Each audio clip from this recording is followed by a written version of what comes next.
জন ডাইডেনকে আরেকটা টাইটেল বলা যায়। জন ডাইডেন একটা হচ্ছে ফাদার অফ ইংলিশ ক্রিটিসিজম, আরেকটা হচ্ছে laureate poet. Father of English criticism মানে সমালোচনা বা সমালোচনামূলক গ্রন্থ। এই ফাদার অফ ইংলিশ ক্রিটিসিজম মানে সমালোচনা করেছিল। ফাদার অফ ইংলিশ ক্রিটিসিজম বলা হয় জন ডাইডেনকে। কেন? Who is the father of English criticism? John Dryden. Why is called the father of English criticism of John Dryden in the history of English literature? John ডাইডেনকে criticism বলার কারণ হচ্ছে, দেখেন, শেক্সপিয়ারকে জন ডাইডেন মূলত দেখতে পারতো না। শেক্সপিয়ারের গ্রন্থ শেক্সপিয়ারকে অপছন্দ করতো জন ডাইডেন। এই জন্য জন ডাইডেনকে বলা হয় father of English criticism. Shakespeare বিখ্যাত ওথেলো সম্পর্কে জন ডাইডেন বলেছিল, Othello is a means things, একটা নোংরা ব্যাপার মাত্র। কেন? ওথেলোর ডেসডেমোনাকে রুমাল দিয়েছিল এবং বলেছিল রুমালের সাথে ভালোবাসার সম্পর্ক কি? রুমাল থাকলেও ভালোবাসা থাকবে, না থাকলেও ভালোবাসা থাকবে। এই বিষয়টা জন ডাইডেনের কাছে খারাপ লেগেছিল। এই জন্য জন ডাইডেন শেক্সপিয়ারের বিখ্যাত ট্র্যাজেডি ওথেলো সম্পর্কে বাজে একটা মন্তব্য করেছিল, Othello is a means things, একটা নোংরা ব্যাপার মাত্র। এই জন্য জন ডাইডেনকে বলা হয় ফাদার অফ ইংলিশ ক্রিটিসিজম। অথবা দেখুন, শেক্সপিয়ারের পিছিয়ে লেগে আছে শেক্সপিয়ার একটা গ্রন্থ comedy, a midsummer night's dream. A midsummer night dream সম্পর্কে জন ডাইডেন বলেছিল, the most ridiculous insipid even I whole in my whole life. আমি আমার জীবনে, জন ডাইডেন বলতেছে শেক্সপিয়ারকে, আমি আমার জীবনে কখনোই এরকম প্রাণহীন রচনা করা গ্রন্থকেও দেখি নেই, ব্যক্তিকেও দেখি নেই। এই জন্য তাকে বলা হচ্ছে ফাদার অফ ইংলিশ ক্রিটিসিজম। অথবা দেখেন আরেকটা শেক্সপিয়ার লাস্ট ওয়ার্ক দি টেম্পেস্ট থেকে জন ডাইডেন বলেছিল, তীব্র নিন্দা এবং প্রতিবাদ করে এর বিনিময়ে সে নিজে একটা গ্রন্থ লিখছিল, দি ইনসেন্টেড আইল্যান্ড। এই জন্য মূলত জন ডাইডেনকে বলা হয় ফাদার অফ ইংলিশ ক্রিটিসিজম। তাহলে জন ডাইডেন, দুটো শব্দ দুটোটাই information. Father of English criticism John Dryden, first laureate poet John Dryden. Laureate poet যার নাম, father of English criticism John Dryden. কেন? শেক্সপিয়ারের বিখ্যাত ট্র্যাজেডি কমেডি এবং ট্র্যাজি কমেডি সম্পর্কে তীব্র নিন্দা প্রতিবাদ সমালোচনা করেছিল, এই জন্য তাকে বলা হয় father of English criticism. Last আরেকটা আমরা চলে আসি, সেটা হচ্ছে ফাইন্ড আউট ওড। এই ফাইন্ড আউট ওড, ওড কিন্তু আরেকটা শব্দ আছে, সেটা হচ্ছে ওডিই। এই ওডটা আগে একটু জেনে আসি। ওড মানে হচ্ছে গীতি কবিতা। গীতি কবিতার অর্থ অনেক হতে পারে, ওড অর্থ, লিরিক অর্থ, ব্লাড অর্থ, তবে একটু পার্থক্য আছে। এই ওড মানে হচ্ছে গীতি কবিতা। যখন কোনো কিছু দুঃখ কষ্ট যন্ত্রণার মাধ্যমে আরম্ভ হবে এবং শেষ হবে ইজিলি, তখন সেটাকে বলা হয় ode. Ode is a word, it beginning or it start with painfully agony sorrow but ending with very easily, this is call the ode. Ode হচ্ছে তিন প্রকার, রেগুলার, ইরেগুলার, হ্যারোসিয়া বা ব্যক্তিগত বা পাইপেড ওড। এগুলি কখনই আসে না, আসতে পারে। Which is the example of ode? ওডের এক্সাম্পল কোনটি? ওডের এক্সাম্পলে সাধারণত ওড থাকে। জন কিটসের কবিতা বলেন বা পার্সি বিশি শেলির কবিতা বলেন, ode to nightingale, ode to autumn, ode to Grecian urn, ode to melancholic, ode আছে সবগুলি। অথবা Percy Bysshe Shelley, ode to the west wind, ode to liberty, ode to skylark, ওডের এক্সাম্পল। এই এক্সাম্পলটা আসতে পারে, খুবই রেয়ার, তাছাড়া আর আসে না। তবে প্রনাউন্সিয়েশনটা এক হলেও ওয়ার্ডটা ভিন্ন। ফাইন্ড আউট ওড, এই সেন্টেন্সটা মূলত ফাইন্ড আউটও হয় অথবা ফাইন্ড ওড আউটও হয়, তবে সবচেয়ে ভালো হয় find the odd man out. এখানে একটা শব্দ আছে find the odd man out, আমরা একটু জেনে নেই ফাইন্ড দি ওড ম্যান আউটটা কি। এই কোশ্চেনটা আসলে কিন্তু আপনি কনফিউশন হয়ে যান যে এটা গ্রামার নাকি সাহিত্য। এর অর্থ হচ্ছে অমিল, অমিল খুঁজে বের করা, বের করা, অমিল খুঁজে বের করা। অমিলটা কি? দেখুন, কেউ যদি ফাইন্ড দি ওড ম্যান আউটটা জানে, তাহলে তাকে লিটারেচারের বিভিন্ন রাইটার সম্পর্কে ভালো জানতে হবে, ফিমেল রাইটারকে সেটা জানতে হবে, লিটারেরি টার্মস মানে what is tragedy, comedy, drama, play এটা জানতে হবে, কে কোন যুগের কবি এটা জানতে হবে। তার মানে টোটাল লিটারেচার সম্পর্কে একটা বেসিক ধারণা থাকার পরে এই ওড ম্যান আউটটা আলোচনা করতে হয়, না হলে কনফিউশন হয়ে যাবেন। যদি দেখা যায় ওড ম্যান আউটটার বাংলা অর্থ কি? অমিল খুঁজে বের করা। অমিল খুঁজে বের করা মানে ভিন্ন, এক্সেপশনাল যেটাকে বলা যায়। হ্যাঁ, এবার আমরা ছোট্ট করে একটা কোশ্চেন দেখি। দেখুন, একবার বুঝবেন ওড ম্যান আউট আর সারা জীবন মনে থাকবে। যদি কোশ্চেনটা এরকম হয়, find the odd man out, এই কোশ্চেনটা যদি হয় find the odd man out, অমিল খুঁজে বের করো, কি বলতেছে? অমিল খুঁজে বের করো।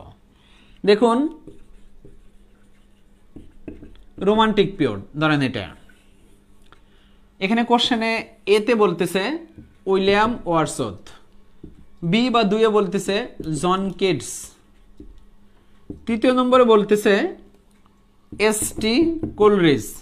আর চতুর্থ নম্বর বা 4 নম্বরে বলতেছে উইলিয়াম শেক্সপিয়ার। কোশ্চেনটা আসছে find the odd man out, অমিল খুঁজে বের করো। তাহলে দেখুন উইলিয়াম ওয়ারসথ রোমান্টিক পিরিয়ডের, জন কিটস রোমান্টিক পিরিয়ডের, এস.টি. কোলরিজ রোমান্টিক পিরিয়ডের। তাহলে অ্যান্সারটা কোনটা হতে পারে? William Shakespeare. কেন? কারণ শেক্সপিয়ার এই 3টে যুগের বা এই ব্যক্তিদের সাথে রিলেটেড না এবং এই যুগের না। এটাই হচ্ছে ওড ম্যান আউট। অথবা দেখুন আরেকটা এক্সাম্পল দেই, যদি বলা হয় এই কোশ্চেনটাই find the odd man out, তাহলে ছোট্ট করে আমরা জেনে নেই। যেমন বলতেছে কুইন এলিজাবেথ, এলিজাবেথ স্পেলিংটা THAN নট ই, অবশ্যই A, Queen Elizabeth. Jane Austen, AUSTN, Jane Austen. অথবা Emily Bronte, BRONT, Emily Bronte. এখানে আমি যদি যাই George Bernard Shaw, George Bernard Shaw, তাহলে আমার কোশ্চেনটা খেয়াল করি find the odd man out. Odd man আউটটা কি? অমিল খুঁজে বের করো। এলিজাবেথেন একজন মেয়ে, জেন আস্টেন একজন মেয়ে, ইমিলি ব্রন্টি একজন মেয়ে, তাহলে অমিলটা কোনটা? George Bernard Shaw, George Bernard Shaw. এটা হচ্ছে odd man out. So I think আমরা আজকে যতটুকু জানলাম আর একটু জানবো। আমরা যতটুকু আজকে জানলাম, একটা হলো প্রোজ জানলাম, একটা ফাদার জানলাম, একটা ফাউন্ডার জানলাম, একটা লরেট পয়েন্ট জানলাম, লেক পয়েন্ট জানলাম এবং ওড ম্যান আউটটা জানলাম। সো এবার ওড ম্যান আউট থেকে আমি একটা কোশ্চেন করি, আপনারা একটু প্লিজ অ্যান্সার দেন। ওড ম্যান আউট থেকে একটা কোশ্চেন করি, আই থিঙ্ক একটা অ্যান্সার দেবেন। হ্যাঁ, সো কোশ্চেন করি ওড ম্যান আউট। হ্যাঁ, ওড ম্যান আউট থেকে একটা কোশ্চেন করি। উইলিয়াম শেক্সপিয়ার, SHAKSPR, শেক্সপিয়ার লাস্টে একটা আর আছে, শব্দের দিক থেকে আর, বর্ণের দিক থেকে ই। এই কোশ্চেনটার অ্যান্সার চাচ্ছি 1 নম্বর অথবা 2 নম্বর অথবা 3 নম্বর অথবা 4 নম্বর। 2 নম্বর আমরা লিখি ক্রিস্টোফার মার্লো, ক্রিস্টোফার মার্লো। 3 নম্বর আমরা লিখি এখানে বিখ্যাত একজন ব্যক্তি, হোয়াট শুড আই সে, একটু ভিন্ন ব্যক্তি দেই, চার্লস DICKENS, চার্লস ডিকেন্স। আর চতুর্থ নম্বর আমরা লিখি, চতুর্থ নম্বর অবশ্যই কাকে লেখা যায়? হ্যাঁ, জন ডান লিখি, ভালোবাসার একজন কবি, পয়েট অফ লাভ। এখানকার মধ্যে বলুন তো কোনটি ওড ম্যান আউট? একটু কোশ্চেন করুন। হ্যাঁ, 1 2 3, আপনি 1 2 3ও লিখতে পারেন অথবা ABCও লিখতে পারেন। বলুন তো এখানে কে হতে পারে ode man out?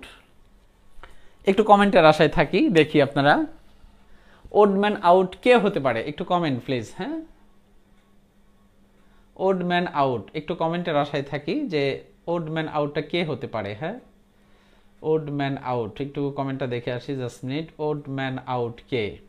Who is the find the odd man out? এই ওড ম্যান আউটটা 3 নম্বর বলেছে, 4 নম্বর বলেছে। ও 4 নম্বর লিখতে লিখতে সবার হ্যাবিট হয়ে গেছে। আসলে 4 নম্বর এটা আমি ইচ্ছা করেই দেই নেই। হ্যাঁ, 4 নম্বর ইচ্ছা করেই দেই নেই। তাহলে 4 নম্বর বাদে লেখেন। 4 নম্বর মনে হচ্ছিল যে সবগুলি শেষের দিকে, এটাও শেষের দিকে। না, এটা একটু ভিন্নভাবে দিয়েছে আমি। গুড, বিলাল, বিলাল, হ্যাঁ বিলাল ভাই লিখেছে, আরো অনেকেই লিখেছে। এখানে Charles Dickens, Shakespeare, Christopher Marlowe, John Donne, এরা রেনেসান্স পিরিয়ডের কবি। রেনেসান্সের এরা এলিজাবেথান, জ্যাকোবিয়ান। কিন্তু চার্লস ডিকেন্স ভিক্টোরিয়ান পিরিয়ডের বিখ্যাত novelist. Charles Dickens was born 1800, Charles Dickens, হ্যাঁ চার্লস ডিকেন্স was born 1812 থেকে 1817, 1812 থেকে 1870। চার্লস ডিকেন্স একজন বিখ্যাত নোবেলিস্ট। এবার বিশেষ পরীক্ষা আসছে গ্রেট এক্সপেকটেশন, তার একটা বিখ্যাত নোবেল। তার ছোট্ট একটা ক্যারেক্টার হচ্ছে Pip, PIP। Pip is a character of Great Expectation, composed by novel Charles Dickens. Published হয়েছিল 1861 সাল।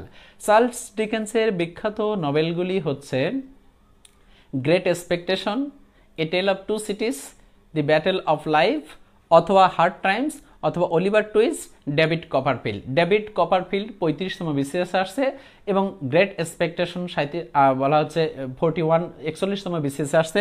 তাহলে এখানে শেক্সপিয়ার এবং ক্রিস্টোফার মার্লো এবং জন ডান, এই 3 জন ব্যক্তি হচ্ছে রেনেসান্স পিরিয়ডের। বাকি একজন যে ব্যক্তি চার্লস ডিকেন্স, চার্লস ডিকেন্স হচ্ছে ভিক্টোরিয়ান পিরিয়ডের একজন বিখ্যাত নোবেলিস্ট। তাহলে এখানে find the odd man out অবশ্যই হচ্ছে 3য় নম্বর, আর এই 3য় নম্বর ব্যক্তির নাম হচ্ছে চার্লস ডিকেন্স। সো লাস্ট আমরা আরেকটা কোশ্চেন করি, আই থিঙ্ক ভালো লাগছে আপনাদের। হ্যাঁ, লাস্ট ওয়ান আরেকটা কোশ্চেন করি, যে এই জন্য বললাম যে ওড ম্যান আউটটা জানতে হলে আপনার টোটাল লিটারেচার সম্পর্কে একটু ভালো ধারণা থাকতে হবে। কে ফিমেল, কে মেল, অথবা কে কোন যুগের, অথবা লিটারি টার্মস ইত্যাদি ইত্যাদি। এই বিষয়গুলি একটু ভালো ধারণা থাকলে সেই ব্যক্তি হচ্ছে ওড ম্যান আউট সম্পর্কে ভালো জানবে। সো লাস্ট আরেকটা কোশ্চেন করি, ওড ম্যান আউট কে? হ্যাঁ, odd man out, find the odd man out. তাহলে কোশ্চেন একই থাকবে, শুধুমাত্র অপশনগুলিতে চেঞ্জ হবে। এটা হচ্ছে বিখ্যাত একটা কোশ্চেন, ওড ম্যান আউট। এটা গ্রামারেও থাকতে পারে, সাহিত্যও থাকতে পারে। হ্যাঁ, থাকতে পারে which is the, find the odd out, odd auxiliary verb out থাকতে পারে, ইত্যাদি ইত্যাদি। একটা কোশ্চেন করি, লাস্ট কোশ্চেনটা একটু ভাবি। হ্যাঁ, ক্যাডমন্ড, CAEDMON, ক্যাডমন্ড, অথবা বলা হচ্ছে another thing is that Alfred, ALFRED, Alfred the great, Alfred the great, Alfred the great, অথবা বলা হচ্ছে কেনেউলফ, CYNEWLF, অথবা বলা হচ্ছে another thing is that venerable bed অথবা অ্যাডাম বেড।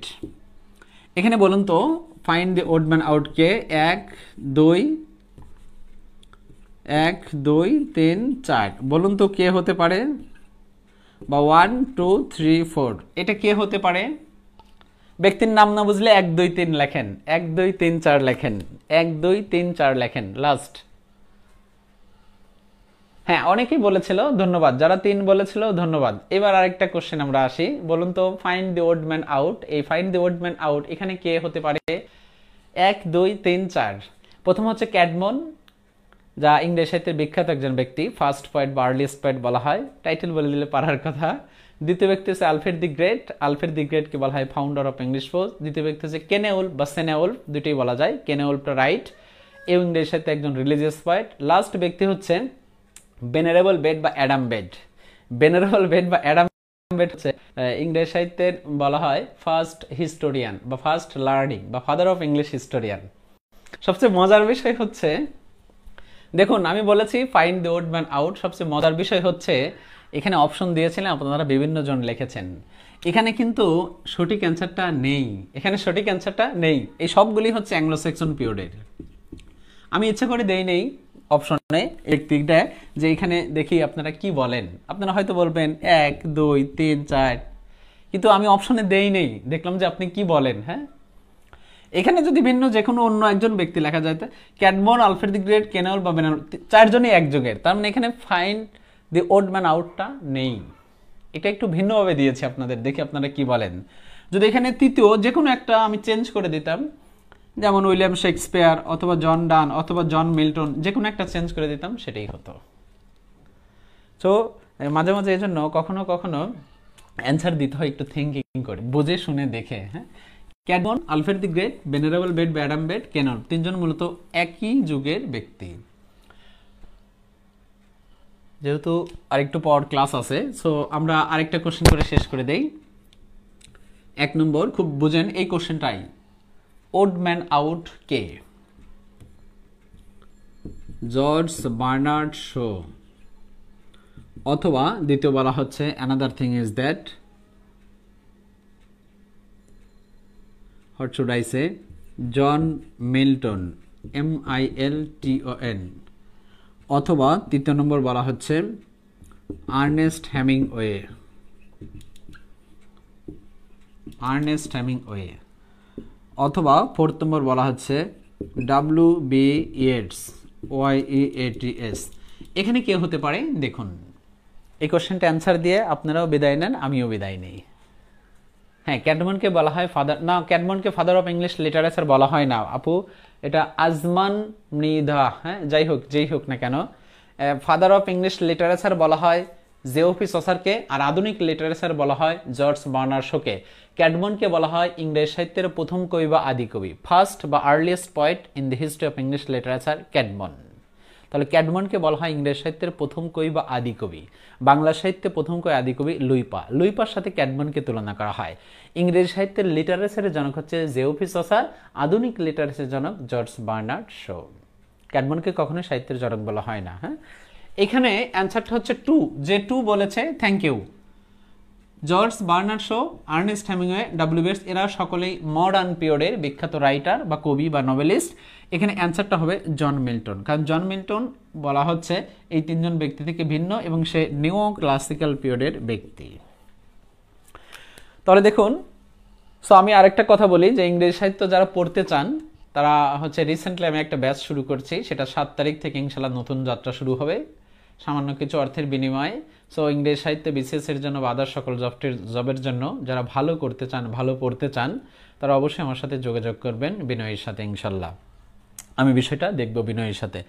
সো এখানে আমরা আজকে যতটুকু সাডেনলি জানলাম সেটা হচ্ছে প্রোজ একটু জানলাম, ফাদার জানলাম, ফাউন্ডার জানলাম, লরেট পয়েট জানলাম, লেক পয়েট জানলাম এবং find the old man out সম্পর্কে জেনে নিলাম।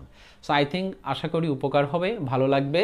লাইক করেন, কমেন্ট করেন, শেয়ার করেন। হ্যাঁ, সো লাস্ট 1 মিনিট দেখি যে আপনাদের কারো কোনো কোশ্চেন আছে কি না। সাহিত্যের জন্য সব বই ভালো, আমার কাছে সব বই ভালো। হ্যাঁ, সো সাথে থাকুন, আশা করি বই কেনা লাগবে না। হ্যাঁ, তারপরে অনেক বই আছে, যেমন আমার বই একটা আছে হচ্ছে দুর্মোর ইংলিশ লিটারেচার, এই বইটা পড়তে পারেন। দুর্মোর বইটা ভালো, এটা আমার লেখা। অথবা হচ্ছে এ হ্যান্ডবুক অফ ইংলিশ লিটারেচার, শরীফ ভাইয়ের বইটা পড়তে পারেন। অথবা হচ্ছে শামীম ভাইয়ের বই পড়তে পারেন, a great way to English literature.